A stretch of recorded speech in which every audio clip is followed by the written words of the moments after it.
តារាវុធី និងសុខាជា YouTuber ស្វែងរករឿងអាតកំបង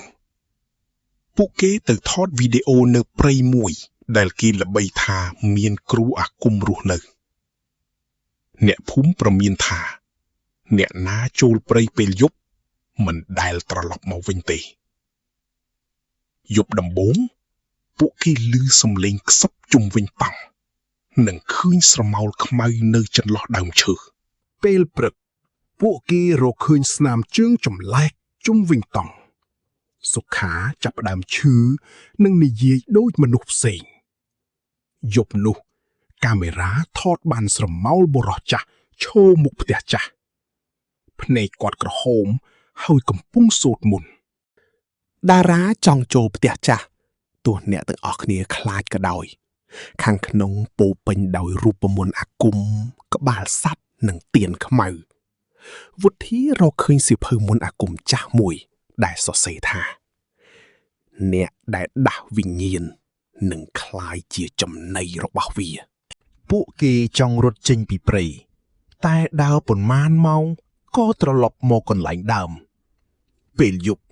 គ្រូអាគមបង្ហាញខ្លួនហើយនិយាយថាព្រៃនេះជាទីកន្លែងអ្នកស្លាប់ភ្លាម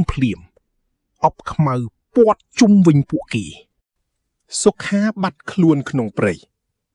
តារានិងវុធីឮសំឡេងគាត់ស្រែកសុំជំនួយពីចម្ងាយពេលរកឃើញសុខាឈរនៅក្រោមដើមឈើធំភ្នែកសខ្លួនប្រឡាក់ឈាម